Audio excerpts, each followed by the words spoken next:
Good morning, afternoon, evening, whatever it is. We got done canning some more pickles. We got them done. We picked them yesterday evening. Put them in water overnight. Got them done up. And now we're back out here in the shop with our air conditioner. Colin put in an air conditioner over the weekend. Yes, he did. Hey, Garrett. Yep. We did that by accident, actually. And it turned out so darn well. Eric and I decided we ought to use that. How you been, Eric? How's things going? How's family?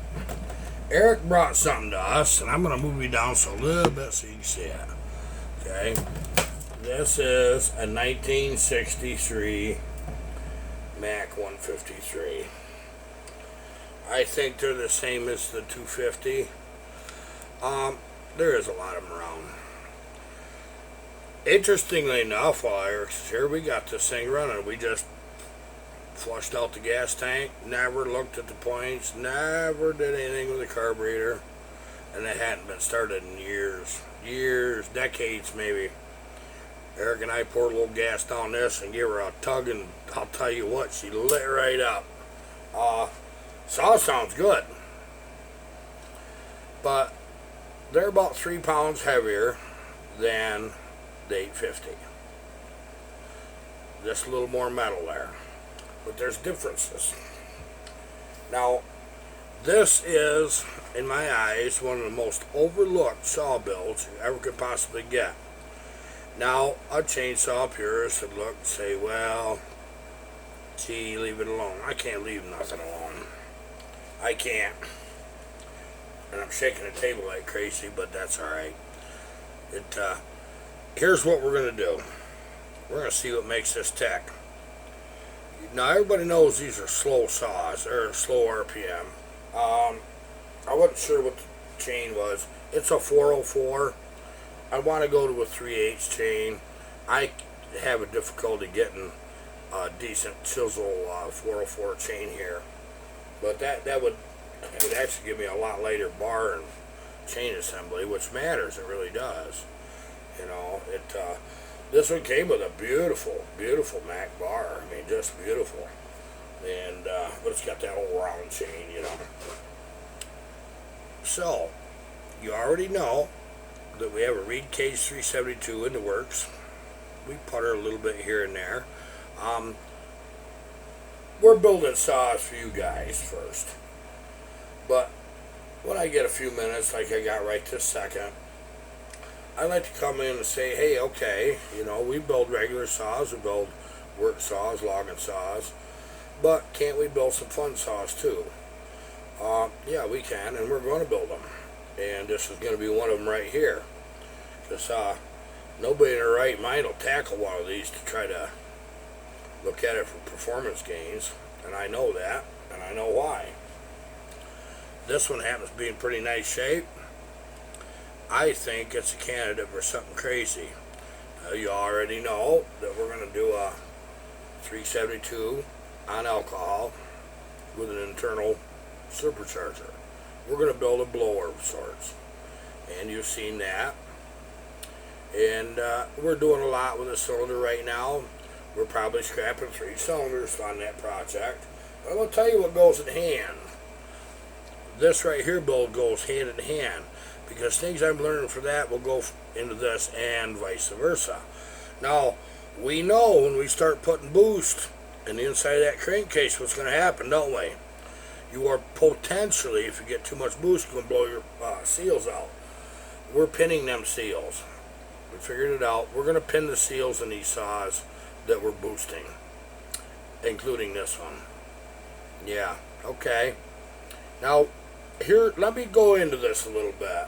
An 850 Mac has a 2 60,000ths bore. This one has got a 2 125,000ths. Eighth of an inch. Yeah, it's a 16th of an inch bigger. Okay. 80cc saw, same size as an 850, this says. This has a 3.5 inch stroke. The 850 has a 3 3/4 inch stroke. So what they did with the 850 went a little smaller with the piston, longer with the stroke. And they did that for the torque, and it worked. Okay, this is a bigger bore, shorter stroke. The inherent quality of bigger bore, shorter stroke is they want to turn more RPMs, just naturally. Well, you guys that ever run these or ever seen them run, they don't turn. Well, we went through this. I know what the deal is. The timing numbers on the ports are just ridiculously horrible for any kind of RPMs. I really couldn't believe it when we did that. But here's what we're going to do. We're going to correct them numbers. We're going to see what we think this saw is capable of. I want to check bearing diameters. I want to check how the seals are put together, how the rod's put together, what kind of rod it is, what's material, how hard's the rod. What can I do with this? Now, the difference between this one and the 850 has a chrome bore right on aluminum. I don't like that. That's why I'm a little leery about Max. You put a chrome bar on aluminum, you're asking for trouble in my eyes. But McCullough's running for years successfully, so it works, doesn't it? This is cast iron bore. Aluminum cylinder with cast iron bore. Now what that allows me to do, I can bore this. And I can probably get away from a Max style piston. We might run, I don't even know yet. We got a skirt length is important on this kind of stuff. I gotta go through the books and see what matches up the best. We might put a steel 3120 piston in it, or 284. We might use a 395 Husqvarna or 2100. We don't know where that'll all go. But for right now, we're going to just make a proof of concept. Did you notice? Google that. You look on YouTube and see how many people's built turbocharged chainsaws. I couldn't find any. If you guys find an actual true turbocharger, not an electric turbo, but a true one, I'd be interested. We're going to put a turbocharger on this. We're going to correct the numbers. I'm not initially going to make this stupid crazy. I know what the potentials are. You do too. Okay, so let's talk about turbos on two strokes. I'm not going to be the first one ever thought of that. They're putting them on snowmobiles all the time. All the time. But they're multiple cylinders, so that it has a steadier pulse feeding the exhaust. Okay, the concept of this is, even though I got the frickin' world's smallest turbo I could possibly find, it's a VZ-21. If you guys are curious, go look them up and you'll see what they are. That's the size I'm using. Well, the first thing you'll notice is meant for a much bigger four-stroke. Well, the inherent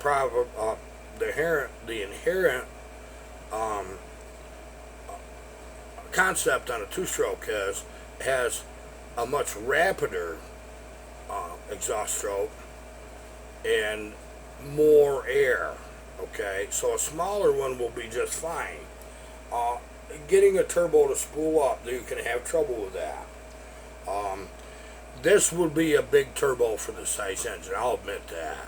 We want it to whistle, right? Now, yeah, it's got a wastegate.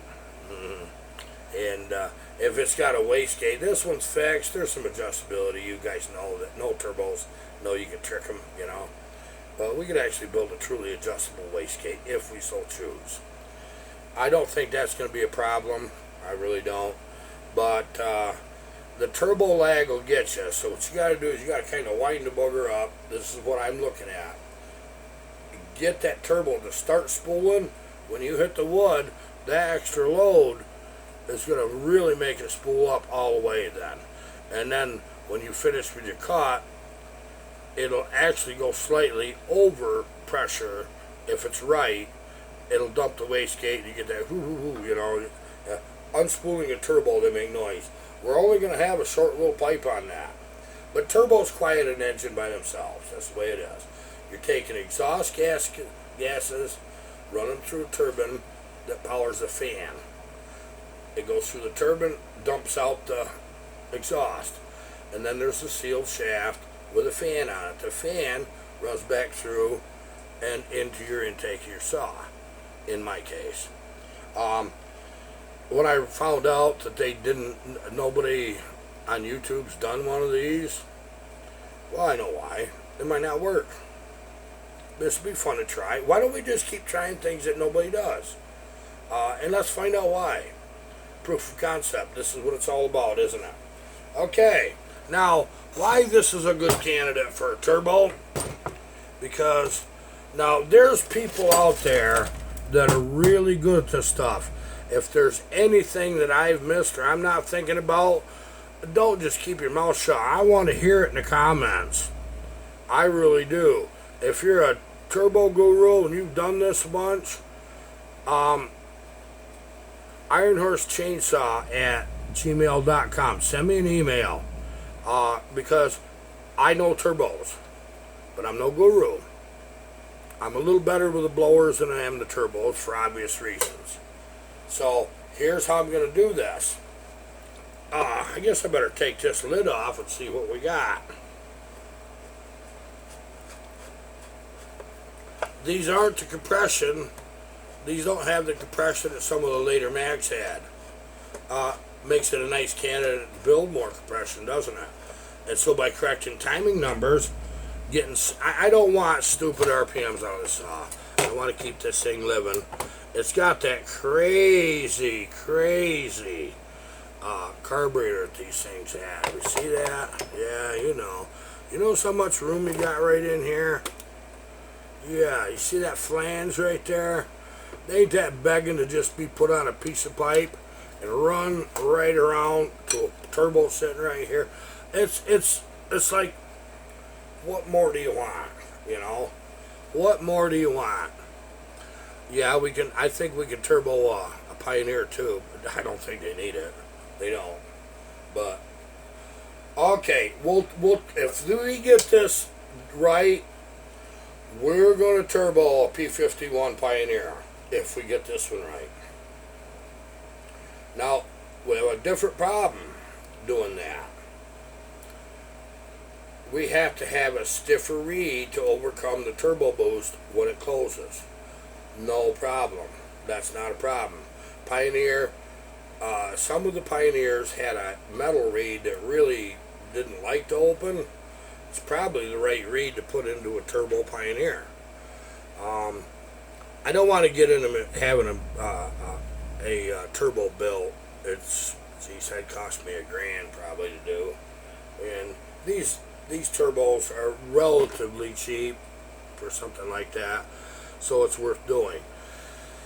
So another good thing about this, here's one thing I see, you turbo guys. For me to be able to, out of this exhaust right here, see that just comes straight into that cylinder, just much like the Pioneer. The 850s, the exhaust comes out the bottom right in here, so it wouldn't be near as easy. You couldn't do what I'm suggesting. I believe what we need to do, so we get past that single cylinder, let's call it a bump and jump, it just pop, reduces, pop, reduces. We're going to have to we're going to build a larger pipe coming out of the cylinder into a can. It's going to be about 1.5 inches deep. Let pressure build right there. It'll want to build pressure. It's still going to suck the raw fuel air mixture back out of the muffler. It'll still do it because the turbine itself makes plenty of back pressure to let that bounce back in. It's not going to change that any. But if I tried to put that right on that pipe, that turbo is going to get a boom, boom, boom, and it's going to be erratic. I don't think I'll get the pressure. But if I make a can that's bigger, let's use that muffler as an example, and you take part of that, or that dimension of sorts, and let that be pressurized it'll have a tendency to be more even pressure to spool up a turbo. I won't have to do lots of crazy things. Now, those of you that's messed with turbos, there's one thing that's different about them.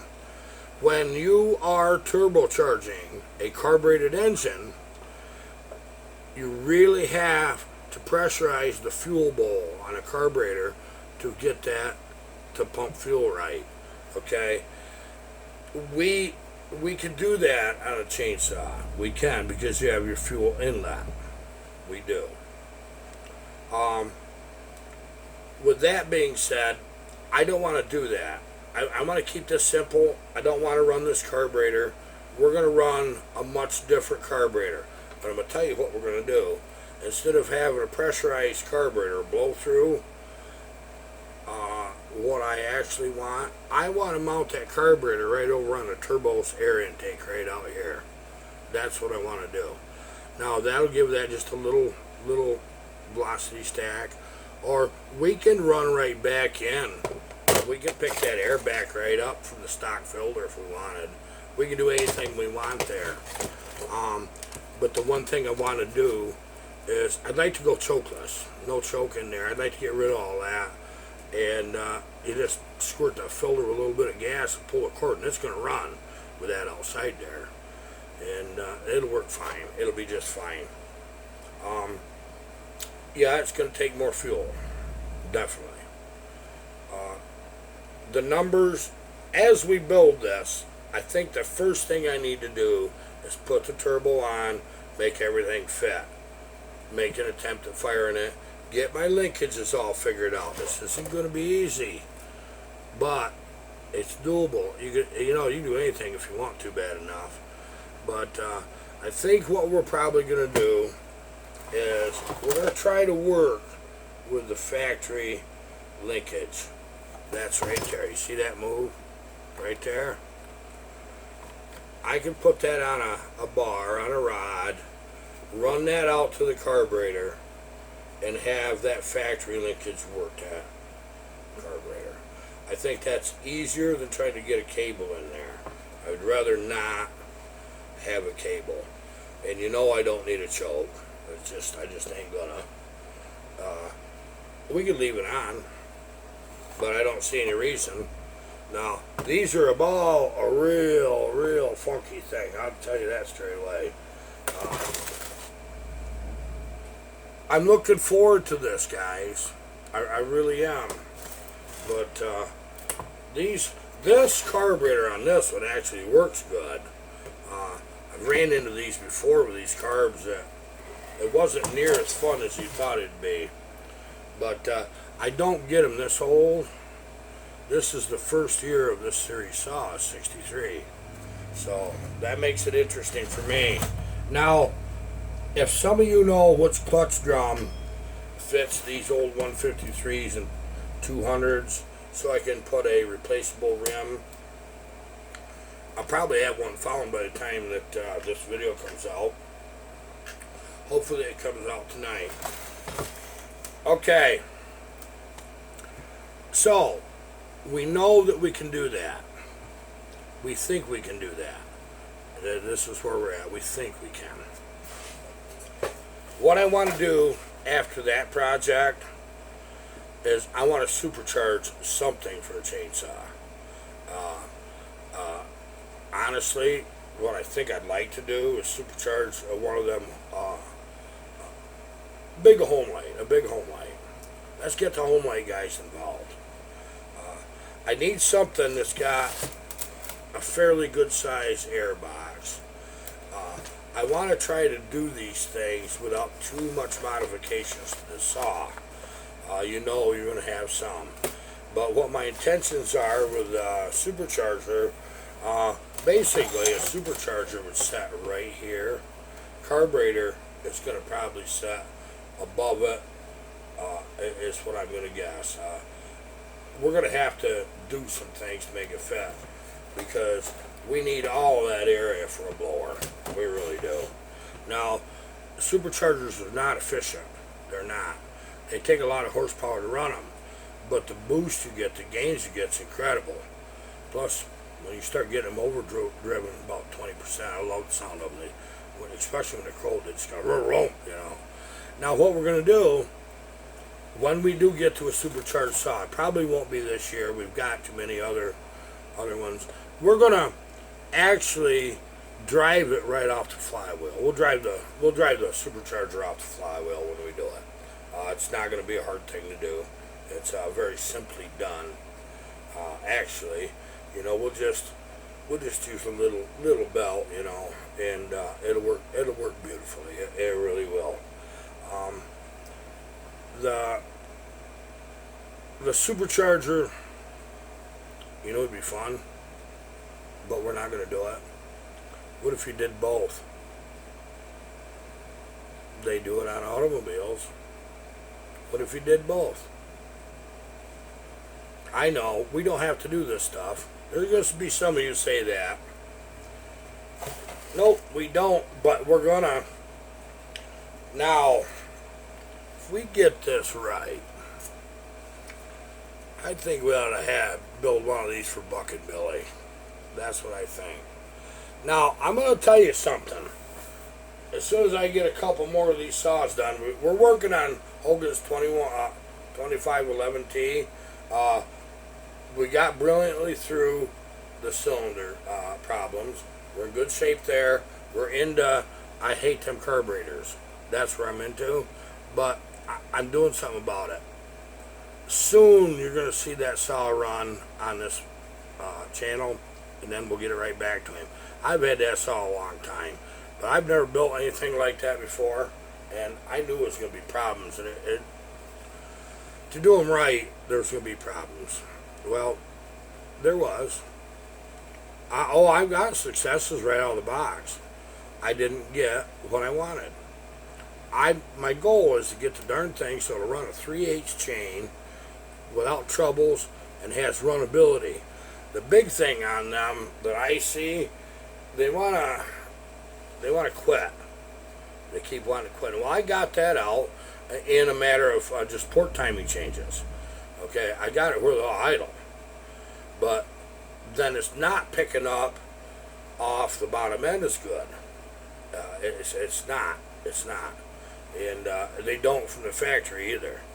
But we're on to something there that's going to change the world for them, I believe.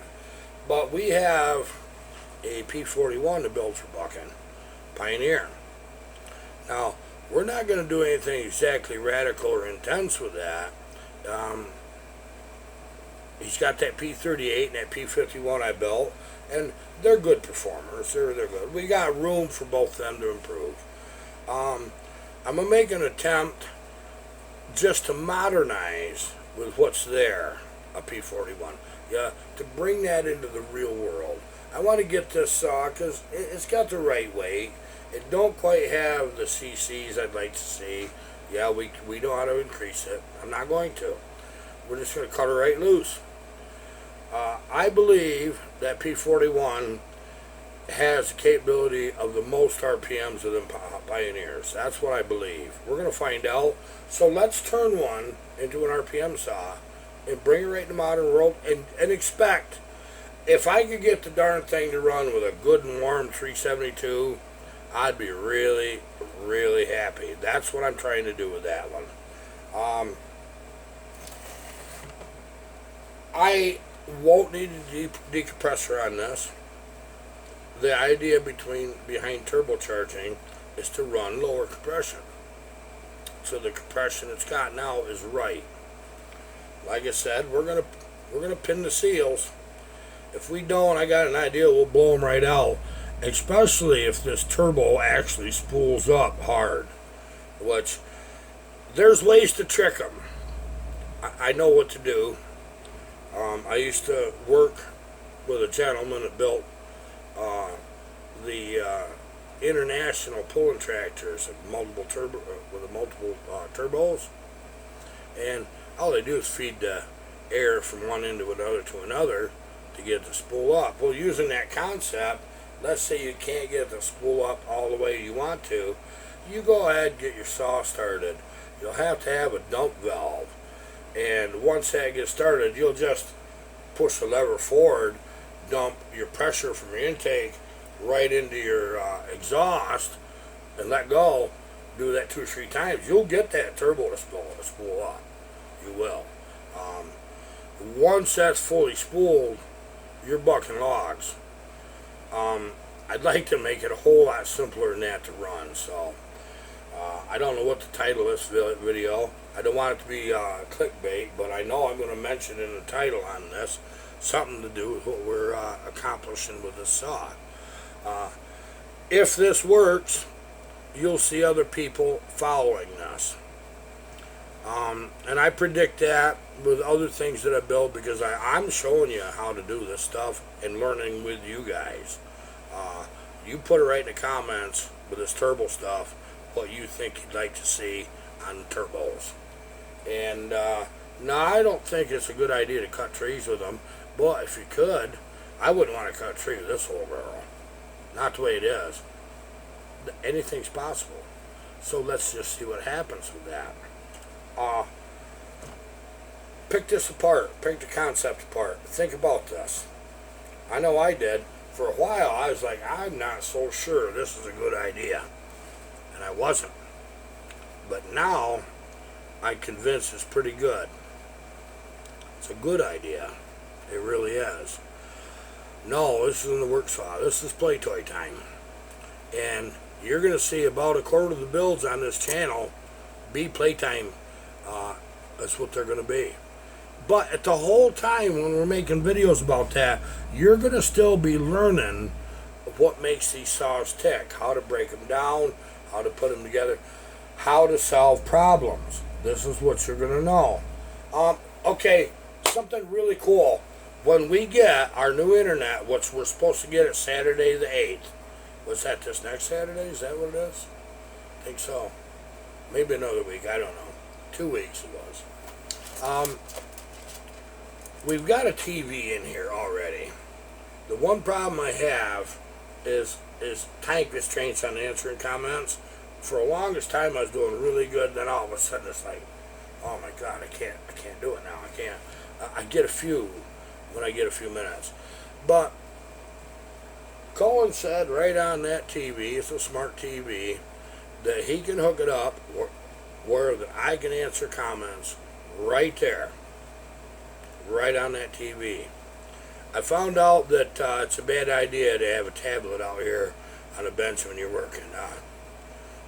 Bad things happen to them.